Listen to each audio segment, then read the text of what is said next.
আগে তো অনেকবার জেলে গেছি, এইবারে জেলে যাওয়াটা অনেক বেশি কঠিন।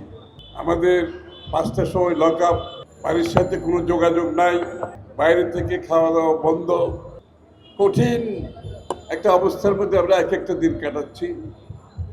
এই সময়ে যখন এই খবর আসলো এবং তখনই আমরা ধরে নিয়েছি বোধহয় দেশ মুক্তির দিকে যাচ্ছে।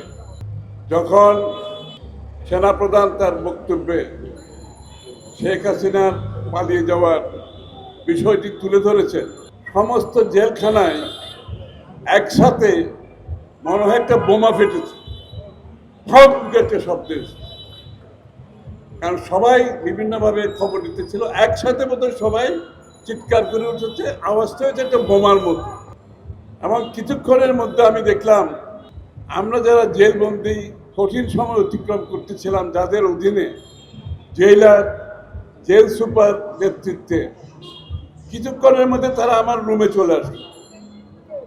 জেল সুপার জেলের আমার রুমে আসলো, মনে হলো তখন থেকে আমি জেলের মালিক হয়ে গেছি, ওরা এখন আমার বন্দী হয়ে গেছে। এটা একটা বিরাট অভিজ্ঞতা জীবনে। মানুষ সামান্য একটা এই ঘটনার পরে কিভাবে সময় বদলে গেলে মানুষের অবস্থান কোথায় গিয়ে দাঁড়ায়, এটা আমার চোখে একটা বিরাট অভিজ্ঞতা। বসুন্ধরা টিস্যু, অশুদ্ধতার বিরুদ্ধে এক বিন্দুও ছাড় নয়। এখন মনে হয় আমি যেভাবে বলবো ওইভাবে জেলখানা চলবে, এরকম অবস্থা। তখন এই যে আওয়াজের পরে, বোম ফাটা আওয়াজের মতো পরে, জেলখানায় থেকে জেল ভেঙে বের হয়ে যাওয়ার জন্য একটা বড় প্রচেষ্টা চলছে। আমরা 10,000 লোক একসাথে ছিলাম, বেশিরভাগ বিএনপির লোক, বেশিরভাগ বিএনপি নেতাকর্মী, আর কিছু ছাত্র জনতা, আমাদের রিক্সাওয়ালা ভাই, ঠেলাগাড়িওয়ালা ভাই, দোকানদার, পথিক, এদের মধ্যে অনেক। কারণ যেহেতু সবাইকে অন্যায়ভাবে জেলে নিয়ে যাওয়া হয়েছে, এই লোকগুলো তো আর 1 মিনিটও জেলে থাকতে চাচ্ছে না। যখন শেখ হাসিনা পালিয়ে গেছে, ও তো বলছে আমি এই মুহূর্তে বাড়ি চলে যেতে হবে। ওখান থেকে জেল ভাঙার একটা ধাক্কা চলতেছে, ওরা গেট টেট ভেঙে ফেলতেছে, বেরিয়ে যাচ্ছে। তখন জেল সুপার আমাকে বলছে, স্যার আপনার উপস্থিতিতে যদি জেল ব্রেক হয়, এটা কিন্তু ইতিহাসে একটা খারাপ নজির সৃষ্টি হবে, একটু দয়া করে যদি এটা বন্ধ করতে পারেন। আমি কিভাবে বন্ধ করবো, এখানে কতগুলো বিল্ডিং, সবাই 10,000 লোক জেলের মধ্যে।